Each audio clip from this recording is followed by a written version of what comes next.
in due course is to, I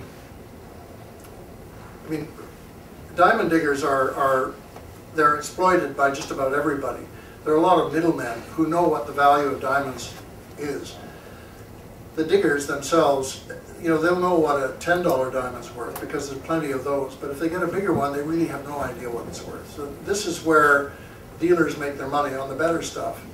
And they cheat them. They cheat them. The digger, once he has it, he's got to get rid of it pretty quickly. He doesn't, pretty soon people will know he's got it. Plus he's poor, he wants the money quickly. So he'll go wherever he'll get the best price quickly. And what you've got all over West Africa and the Congo are sort of families of Lebanese diamond dealers. There's a Lebanese mafia that tends to control the diamond industry in large parts of Africa. They all know each other. So I can take it to this Lebanese dealer. If I don't like his price and try to go down the road to this one, he already knows. And I won't be able to sell it to him, or the price will be the same. I mean, they really work very, very closely together where the good stuff is concerned. What we're hoping to be able to do is to get international prices closer to the diggers, to cut out the middlemen. If we can arrange, maybe through internet banking and a variety of other techniques, a safe banking arrangement in the diamond area so they don't have to unload the diamond immediately. If we could have auctions, this is the way it's done in Antwerp, you have auctions. Have auctions right in the diamond areas, like where I taught school. Bring in 10 or 20 diamond dealers from Antwerp or Israel or wherever. You don't have to bring them, they'll come, they want the stuff. They definitely want it. And if they get closer to the digger, they know they won't have to pay the middlemen. And you'll get a better price for the diggers because they won't be ripped off by the middleman. This could be an arbitrated but free and open bourse. So there's a whole lot of things that need doing.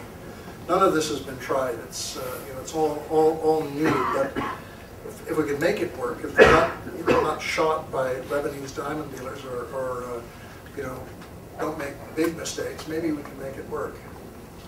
Just a quick question. I'm wondering if the price goes up, is there anything in place to ensure that people from outside don't come in and dig up diamonds if it really becomes a lot more profitable? Well, people from outside, there's two kinds of people from away. There are Africans who just come across the border and you can't really spot them. I mean, the government, if it tries, will spot them and try to do something about it. And then there are the internationals. The internationals can't easily come in. I mean, you stick out a mile away and you need a visa and, it's dangerous.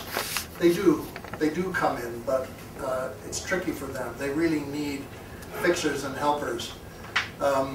There is a bigger problem, and that's these people who sort of migrate across borders. There are hundreds of thousands of Congolese mining diamonds in Angola. And the way Angola deals with it is to round them up, beat the hell out of them, rob them, and force march them back across the border. A big human rights problem. They're within their rights to expel illegal aliens, but the way they do it isn't very good. So this is another problem that really needs to be dealt with. How do you make borders in Africa secure, and how do you apply human rights standards? How do you apply international human rights standards in countries where governments have no idea and don't actually care about it very much? It's a problem. Yeah. There's too much curiosity about the Lebanese diamond dealers for me. Are they from, let's say, maybe the Maronite group that had ties to the Israelis during the 80s in the Lebanese Civil War? And if so, do they maintain those ties? And of course, Israel's a major diamond refiner. Is there a sort of loophole in the system where diamonds are being snuck into Israel that way, or is it just completely arbitrary that they're all Lebanese? The Lebanese move to Africa started in the late 1890s and early 1900s. There were a huge economic depression, collapse of the silk industry in Lebanon, and people just scattered and went everywhere. A lot went to Africa, Brazil, and so on. And in Africa, they formed a commercial class that hadn't really been there, so it was convenient for the colonial governments and you know, now they're third, fourth, fifth generation. They are citizens, so they're Lebanese by extraction, but they have local citizenship. And many of them, if not the majority, also have Lebanese citizenship and have made sure they keep it. All the factions in Lebanon have raised money from their diaspora. So you have Hezbollah raising money from diamond people, you have the Maronites, you have all kinds. And that's been problematic as well. I mean, there are parts of Lebanon that have been built and rebuilt on West African diamonds, and you know, how much of what they do is legit? Certainly it was not during the 1990s. In 2001, Sierra Leone exported legally, officially, $1 million worth of diamonds. When the Kimberley process came on stream, by 2004, they exported $140 million worth of diamonds. From 1 million to 140. It wasn't just the end of the war, it was suddenly, the Kimberley process had put such a bright light on diamonds that, and the risk of being caught was so great that people decided to go legit. It was better to pay a 3% export tax than to lose everything. People who are moving diamonds, you know, no matter where you are in the chain, you probably don't own the diamonds. You're just borrowing them and financing them as they move along the chain. And if you lose them when they're in your possession, you're going to be in a lot of trouble. I was just wondering, was the question De Beers attempts to artificially raise the price raised in discussion of the Kimberley process, or was there a way to make the price? It seems for me that making it more expensive where diamond makes it more initiative to get more diamonds and make more money, and if the price gone down, perhaps the diamond would be less, but I don't know. Well, there's nobody anywhere in the diamond industry that doesn't want the price of diamonds to be high. Everybody. Governments, diggers, companies, retailers. I mean, nobody has a stake in a lower priced diamond, except the victims of these diamond wars, and they have no power. But as I said, I mean, our idea was not to hurt the industry when we were trying to focus on conflict diamonds, because so many poor countries depend on it. And our idea was that although Sierra Leoneans and Liberians and Guineans and so many others had never really benefited from diamonds, there's no reason why they couldn't, which is why we've done this Diamond Development Initiative. We hope that it can bring some sense out of all this chaos. So I don't think, you know, there's a love-hate relationship in the diamond industry between De Beers and everybody. You can hardly talk to anybody in the diamond industry that likes De Beers. You know, De Beers has been heavy-handed over the years. The way they controlled diamonds, the way they released them. If you're a diamond dealer and you want diamonds from De Beers, you had to do things that they wanted. You had to spend money on advertising. They're not going to do all the advertising. We want to see you add value to the diamonds. And by adding value, they mean just advertise, just keep up the demand. A lot of them didn't like that because that cut into their profit.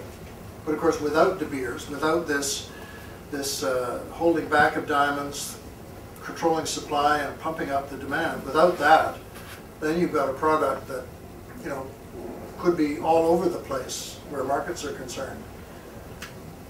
So nobody except the victims really had any, and maybe your fiance. Well, no, your fiance doesn't. She's not going to be interested in diamonds if they're cheap. So everybody has an interest in keeping the price up. Yes. You touched on this a few minutes ago, but I'm wondering if you could elaborate a little bit more on the commodity chain and like what workers get paid from mining and then to polishing and to retail, kind of where the value and the profit is allocated. It's very tricky. We did a study of the chain in Sierra Leone to find out how many middlemen there were between the digger and the exporter, just in Sierra Leone. It could be as few as one. There could be just one in there. There could be as many as 10. There's all kinds of people just sort of trying to get in there and make some money off it. The cost of diamond production in a year is about $10 billion worldwide. $10 billion. The retail trade in diamond jewelry is about 70 billion. So there's a markup from 1 to 7 along the chain. Big markup at the retail end, 30–40% markup at the retail end.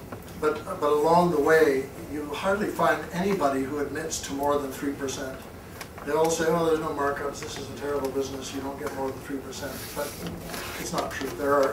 There's lots of places where you can make money out of this. And the truth is, even with the recession, there was a big slump for a year and a half, but it's over. And the demand for diamonds is very high.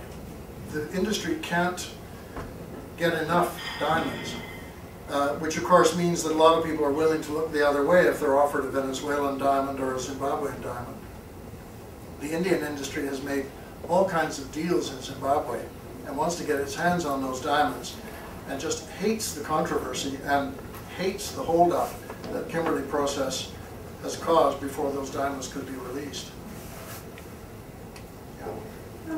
A bunch of my friends and I watched Blood Diamond when it first came out, and then all of us kind of came out with a sense of, well, we can't buy safe diamond anywhere. Like with all the holes in the Kimberley project, is there a company or any sort of way of knowing where your diamonds are really coming from? Or is it just like you take your chances when you buy one? You sort of take your chances. I mean, there are some companies that guarantee that the diamonds are Canadian. So Canadian diamonds mined in Yellowknife or cut and polished in Yellowknife, and there will be a chain of custody through to the retail shop. Some companies are taking advantage of that to say, look, our diamonds are clean. You can't tell about the rest, but ours are. So those are clean. That doesn't really solve the bigger problem, though, and all it does is make it harder for African diamonds to compete. There are also some retailers who've been able to make direct contact with producers. Some claim to have fair trade diamonds and so on, but some of those claims are exaggerated or not true. The Kimberley Process, when we first started talking about certifying diamonds, one idea was to track each diamond through the chain, to mark it and track it so that you would know. As I said, there are 20 tons of gem diamonds. I mean, think about 4 or 5 large garbage trucks full of gem diamonds. That's what you're talking about. To mark and track every one of those in a year would triple the cost of diamonds. So instead of doing that, the agreement was that we will wholesale the certification. So basically, these shipments of South African diamonds, this shipment, these are all clean, and it moves through to the cutting and polishing factories, and then it's dispersed. So there's no way of tracking them under those circumstances. The shipment that comes out of a particular mine will have, there's dozens of different qualities of diamonds, color, shape, size, you name it. And when they get to the sorting house in Antwerp, some will go to that factory, some will go to that country, some will go somewhere else. So they get all divided up, and by the time you get them, by the time they get into a shop here, you have no idea where they came from. What we want to do with the development diamonds is actually to make a direct link between the place they're mined and the retailer. As I said, Tiffany is very keen on this. They already do this with gold. Tiffany will only buy their gold from one mine in Utah. They get as much as they want. They know that the mine is clean and there's fair prices and everything else. There's no arsenic and all the rest of it. If they could get a source of clean diamonds, and we're hoping we can get one for them, then this will help to be a leader and will draw others in. But at the moment, apart from Canadian, not really.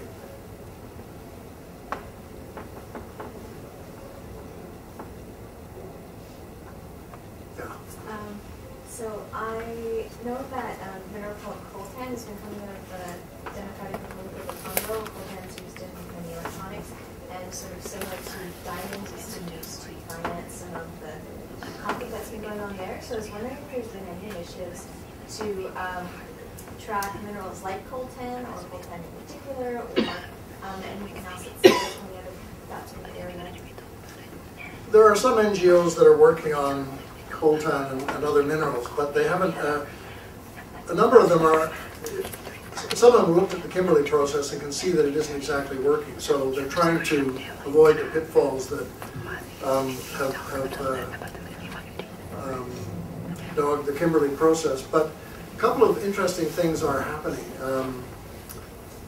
In July, in the United States, there was a bill passed. It's now the law. It's called the DoddFrank Act, and it was about reforming the financial system.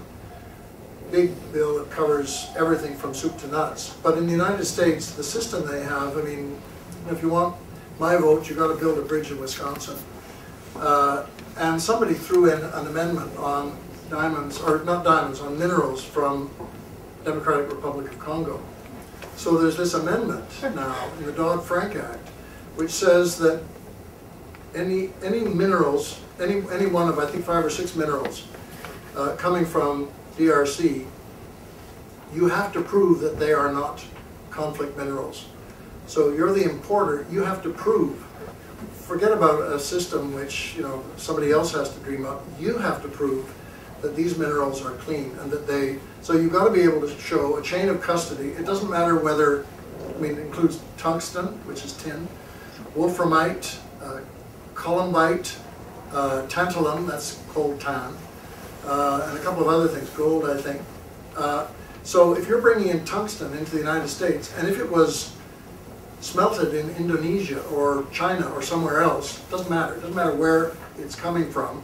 You have to prove that the raw material, you have to show where it came from, and if it came from DRC, you have to prove that you've had chain of custody in this stuff, or that there was a chain of custody right back to where it was mined. This has caused a panic in these industries. It never occurred to them that they should pay any attention to this kind of thing.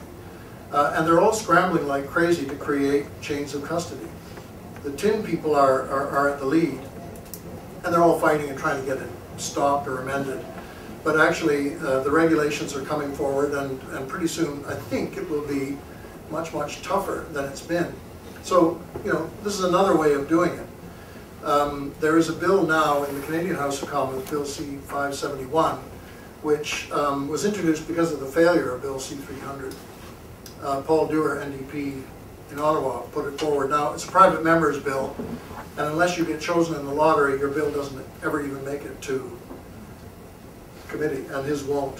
But I spoke to him earlier this week, and he said he didn't expect that it would get to committee or even to be voted on, but he wants to use it as a platform for a discussion about this. And he expects to start a campaign in the next couple of weeks, and his idea is to try and push the Canadian government so that the government itself will start to buy into this thing. If the US can do it, why can't Canada?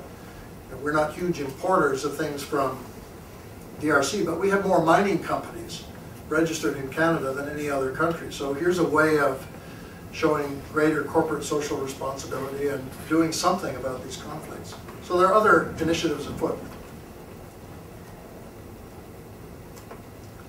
Maggie, I don't know what, would you like me to talk about the film now, or do you want to save that for later? Well, I was wondering if we could maybe get a show of hand of who've actually seen the movie Blood Diamonds in the room.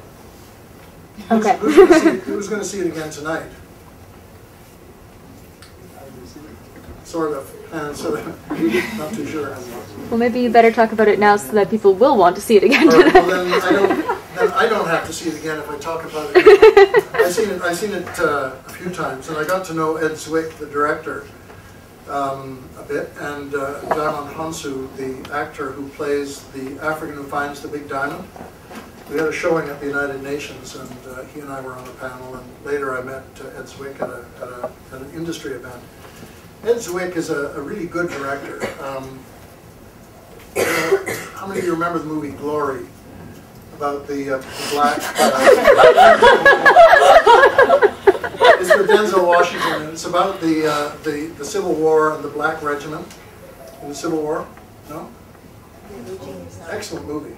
Then he did Courage Under Fire, and he did, more recently, he did Defiance, about the Jewish resistance movement in Ukraine. He's a guy with a mission, I guess, a kind of mission. He likes social issues, but he's also a very good director. So if you see the movie again, think about it in terms of other movies that he might have made and what you might see. I was making some notes for myself about what I might say about the film.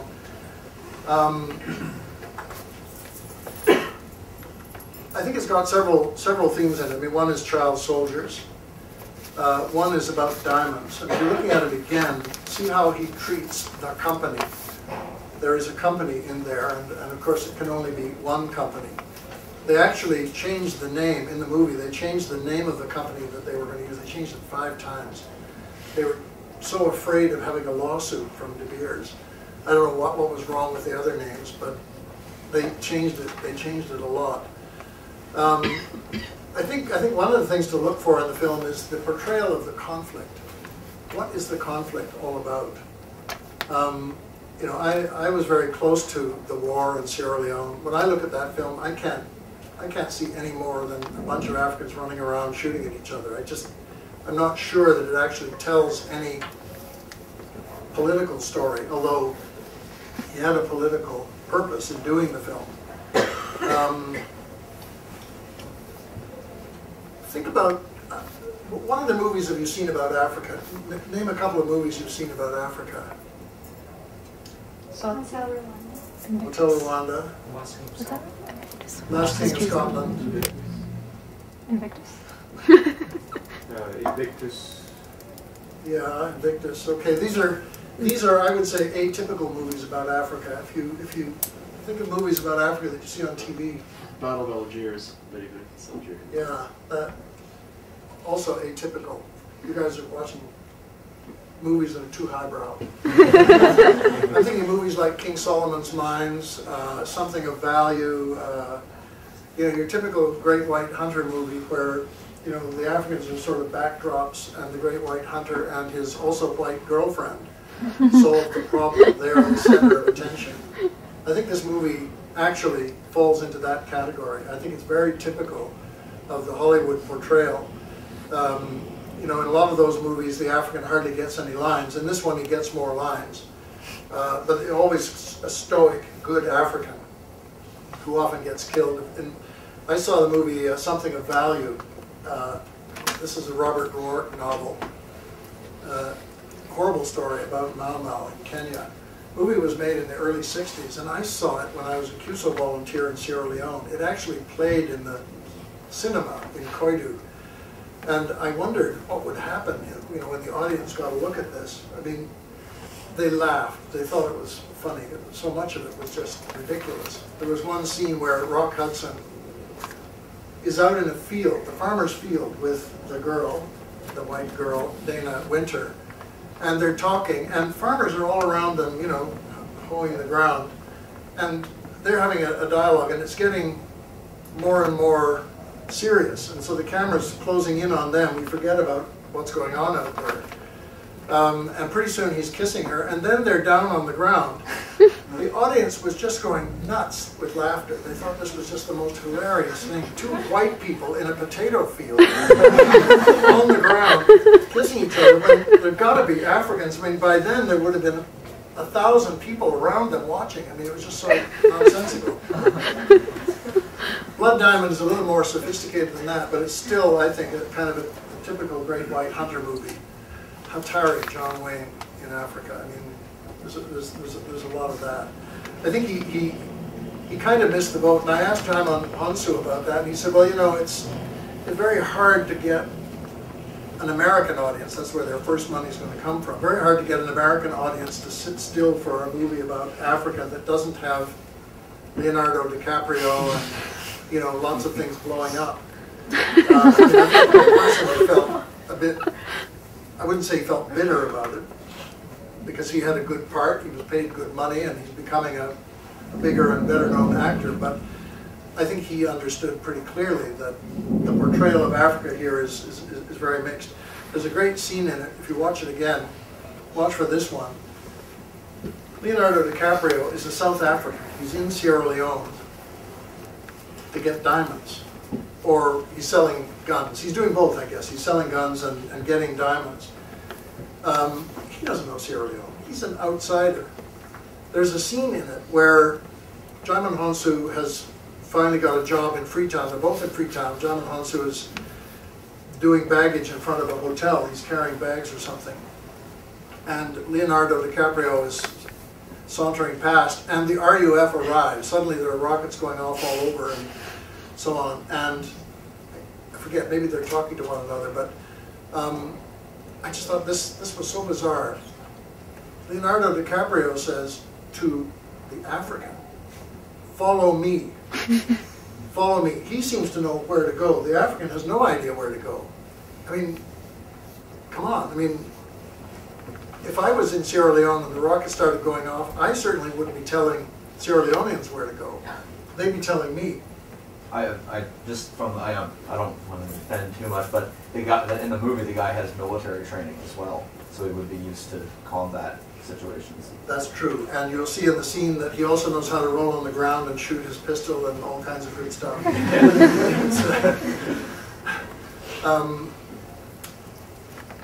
When you see it again, see they talk a little bit about the Kimberley Process. See who it is that seems to be the creator of the Kimberley Process. Who is the political lead on creating the Kimberley Process?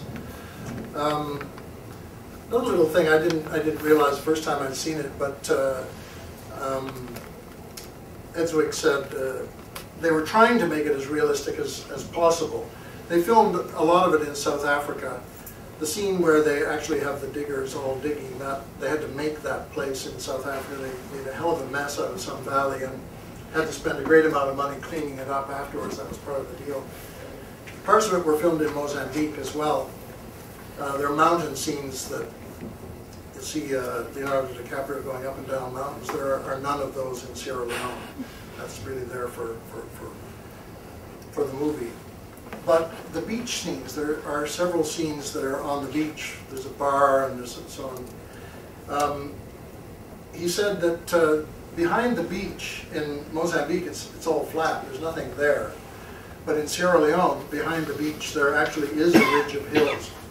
And so they put those hills in by computer graphics. He said we hardly used any computer graphics, but we actually put those hills in the background. So if you watch it again, look for the hills. It's interesting. It looks, it's a small thing, nothing like other computer graphics in DiCaprio movies, but a cute little idea, just a trick. Anyway, I'd be interested in if you see it or see it again. We can talk about it a bit tomorrow morning. And get your views now that you know more about diamonds and the diamond industry. Yes. Just a quick question, but after the movie was shown to the major American audience, did you see any surge of support for the organizations for against red diamonds? No. The industry was scared to death by the movie. And because we were having some trouble in the Kimberley Process before it came out, we actually got the industry to push a lot harder for some things that we were keen to see happen. But they keep making mistakes. They keep blundering. De Beers hired a PR firm in California. I think they paid them $20 million to counteract the bad publicity that would come out of this movie. They knew there would be bad publicity, so they hired this firm to try and figure out how to counteract the bad publicity. Well, that became the story. That got them all kinds of bad publicity. That they paid $20 million when people have had their hands cut off. They're paying $20 million to a PR firm to do something in Hollywood when, how much farther would that $20 million go somewhere else? So they made a big blunder. I think what happened, some NGOs have done public opinion surveys to find out what people know about blood diamonds. And around 2002, when the campaigns had been going on for 2 or 3 years, I think it had risen from none to, let's say, 5% awareness. I think with that movie, over time, the movie and then the videos and so on, I mean, by now, a huge amount of people have seen the movie and have an idea there's something wrong with diamonds. So I think now if you asked about awareness, I think you probably find it more like 50 or 60%. How it actually affects behavior, well, my guess is not much because people are still buying diamonds and price hasn't gone down. I mean, the hunt for diamonds is very serious.